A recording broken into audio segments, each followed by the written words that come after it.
May I now kindly request Dr. A.K. Kumaraguru, our Honorable Vice-Chancellor of Manonmaniam Sundaranar University, to deliver the inaugural address.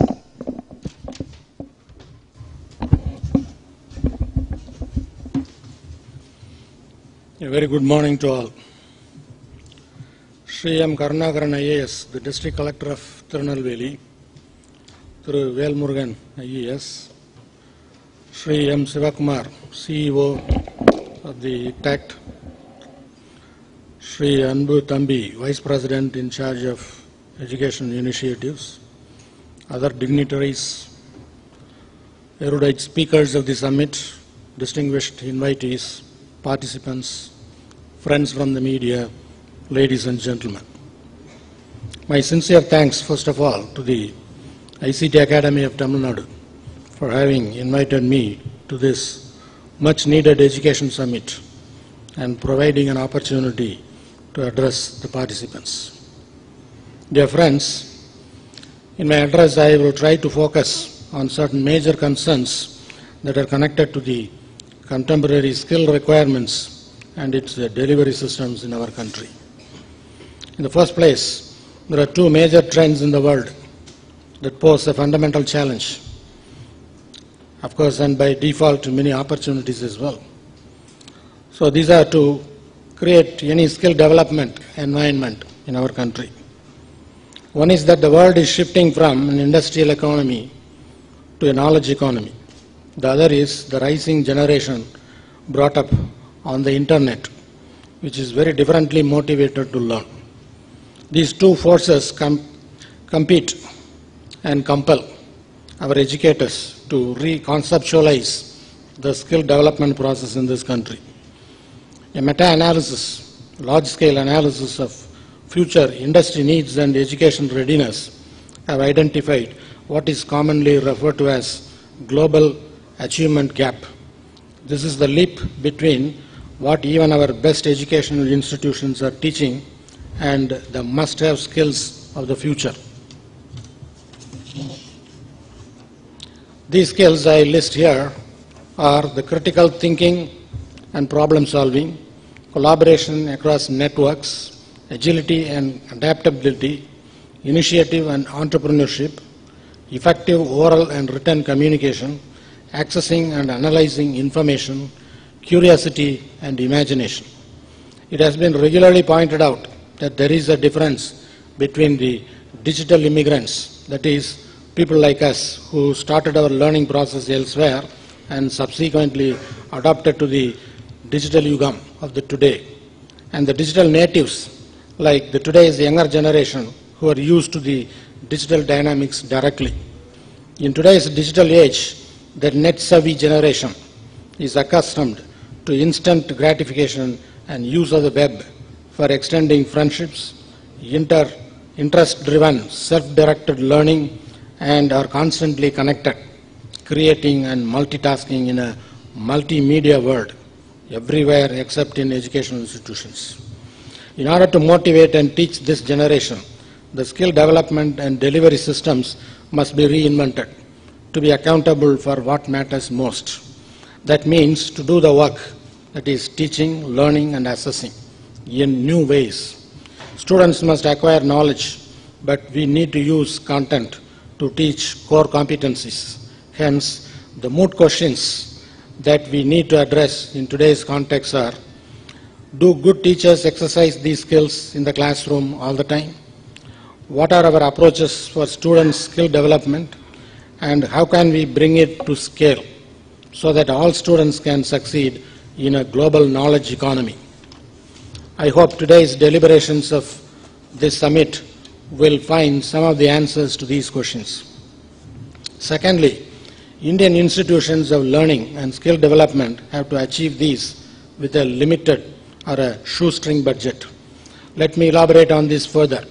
In the absence of raised budgetary allocations, the public infrastructure for higher education could not keep pace with the increased demand. For instance, the public expenditure on higher education in India is very low at 0.7% of the GDP compared to 2.7% in the USA. We need to step up our expenditure on research to pursue large-scale innovation. The private sector, which contributes 1/4 of our country's expenditure on research and development, should increase their share of spending to levels prevalent in nations such as Japan, USA, and South Korea. Realizing the importance of higher education in human resource development, successive finance ministers have resorted to marginal increase in budgetary allocations to the education sector. A key problem in India's efforts to upgrade higher education has been undue focus on spending without realizing what it should be doing. These, coupled with other issues, have created bottlenecks for a person who wants to sell himself in the job market. In order to tide over this aspect, the industry-institute interaction assumes importance, which organizations like ICT Academy of Tamil Nadu try to incubate. Friends, having focused on the problems of skill development and delivery system, let me now try to focus on what is happening on the research culture scenario in the universities. After independence in 1947, Indian science and technology policy was integrated into the fabric of planned economy. A series of 5-year plans set out the basic national strategies for economic growth and industrial development. Over the last few years, however, India moved gradually from a planned and closed economy to more open and deregulated one, with new challenges being set forth for universities and industries. In the area of science and technology, the country is being steered by the Science and Technology Policy of 2003. It's only in recent years that Indian industry has really started to collaborate with programs with universities. Although Indian success in competing in the global market has been modest in the manufacturing sectors, its success in the software sector is remarkable. The market share in India in the global IT service business is now 4.4%. Major global IT companies have outsourced some part of their operations to India, and they have established R&D centers as well. Indian IT engineers are working in many industrialized countries on contributing to the advancement of information technology. A few world-famous universities like Indian Institutes of Technology have made this success possible. But overall, few Indian industries are supporting research projects within universities. Most of the collaboration is in the form of consultancies, which typically do not involve large-scale projects. The honorable exception to this rule is the pharmaceutical and biotechnology labs, as the distance between these labs and the user industry is very short. There is another aspect that we should not lose sight of. According to a recent survey, Indian universities are not fully aware of the importance of intellectual property rights and lack the resources to manage them. Both sides need to reach out if you and I collaboration is to be flourished. In India, most of the R&D funding comes from the government ministries. In the year 2001-2002, universities accounted for 51% of the total projects in number, but only about 28% in terms of funding. The national laboratories spend 38% of the total funding. It is possible that universities undertake more basic research, which is less expensive, while national labs conduct research at more advanced stages, which tends to be more expensive. Like many other Asian countries, engineering and life sciences, say biotechnology and medical sciences, are the two biggest fields for national research funding. In addition to general funding, some government departments, such as the Department of Science and Industrial Research, administer specific programs for collaboration with the private sector at various stages of development. Among them, the University Grants Commission provides seed funds on condition that the outcome is patented. From the perspective of the universities, there is a growing interest to join forces with the private sector. Universities are being called upon to make tangible contributions to society. In many economies, governments are coming under the strain of allocating limited resources to divergent requirements such as providing for the aging population, combating environmental degradation, and maintaining education and social welfare. The university is no longer a sacrosanct investment, free from critical evaluation of cost effectiveness. The increasing realization of the role of innovation as a catalyst for economic growth has put pressure on subsequent governments to ensure that efforts are made to enhance the economic and social impact of public R&D investments.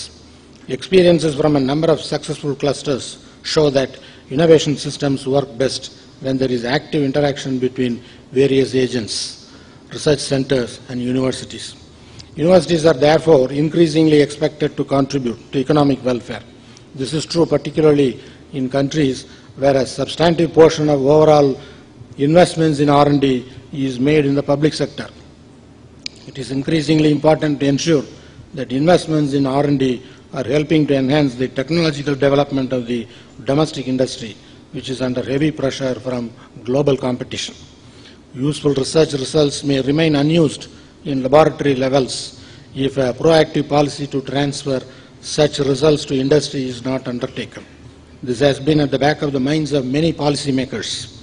Ladies and gentlemen, being a country of 1.2 billion people, India is adapting itself to cater to the strength of the masses. And in this endeavor, education is not far behind. Changing times and needs call for education to be packaged differently to reach the masses, and more people who do not have access to mainstream education are opting for distance education, which is less expensive.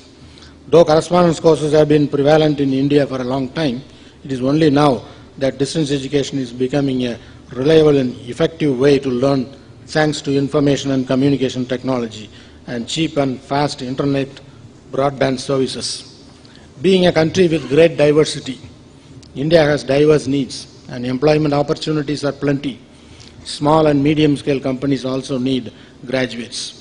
They may not be able to afford IIT or IIM graduates, so they will most happily recruit those with some basic knowledge and training. The days are not far off when the society at large, universities, educationists and students will push for more skill development courses with far more interactive modes of communication and learning. Even end users and clients are well aware of the quality of education provided through our educational institutions. So, if a candidate has only a distance education background, then the chances are that someone from a conventional background will take up the job. But in case a working professional has upgraded his or her skills by opting for a distance education degree, then he or she would be lapped up by firms. Some companies insist on a PG degree and do not look whether the degree is from a relevant, reputed college or not. In such cases, those with a PG degree through the distance education mode will suffice. Considering the methodology used for skill development, it is often criticized that the video lectures are mere talking heads and do not foster thinking. There was a time when online education consisted of reading textbooks online. These days, students have a wide variety of tools at their disposal, including text chat, immersive multimedia, virtual classrooms, and digital whiteboards. The talks are typically broken up into brief segments, punctuated by on-screen exercises and quizzes. Students' involvement in lessons helps strengthen comprehension and retention. These tools will be further streamlined by better cloud services. Friends, considering the future, expansion of the World Wide Web, coupled with a continued fall in the cost of processing, storing and transmitting information, has contributed to significant shifts in how education is perceived by educators and how it is designed, delivered, and administered. Education with the computer-based tutorials are becoming more popular as we can beam live courses through satellites at practically no cost. Also, ICT tools can be of great help in delivering education to those who cannot access traditional education. Also, this helps augment conventional education with the right kind of guidance. Let me share a word of wisdom with the teachers in the audience on knowledge, skills, and abilities, generally referred in industrial parlance as KSA, knowledge, skills, and abilities. It is a list of special qualifications and personal attributes that one needs to get a particular job. These are the unique requirements that the hiring agency wants to find in the person selected to fill a particular job. A primary purpose of KSA is to measure those qualities that will set one candidate apart from the others. In some countries, KSAs are defined as the factors that identify the better candidates from a group of persons basically qualified for a position. How well an applicant can show that he or she matches the positions defined KSAs determines whether that person will be seriously considered for that job. Knowledge. The first thing, knowledge. Knowledge statements refer to an organized body of information, usually of a factual or procedural nature, which makes adequate performance on the job possible. That is, a body of information applied directly to the performance of a function. The next one, skill. Skill statements refer to the proficient manual, verbal, or mental manipulation of data or things. Skills can be readily measured by a performance test, where quantity and quality of performance are tested, usually within an established time limit. Examples of proficient manipulation of things are skill in typing or skill in operating a machine or a vehicle. Examples of proficient manipulation of data are skill in computing using decimals, skill in editing for transposed numbers, etc. Ability, the third thing, ability. Ability statements are referring to the power to perform an observable activity at the preset time. This means that abilities have been evidenced through activities or behaviors that are similar to those required on the job.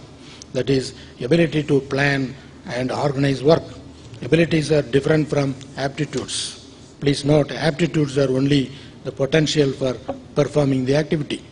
So friends, learning is a continuous process. We should crave for learning with application of our knowledge in upliftment of the downtrodden and betterment of the society at large.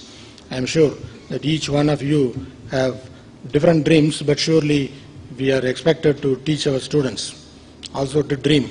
In Dr. Abdul Kalam's words, everyone should dream for a better India and a better future India, a superpower India. And he says, dream is not the one that comes in your sleep.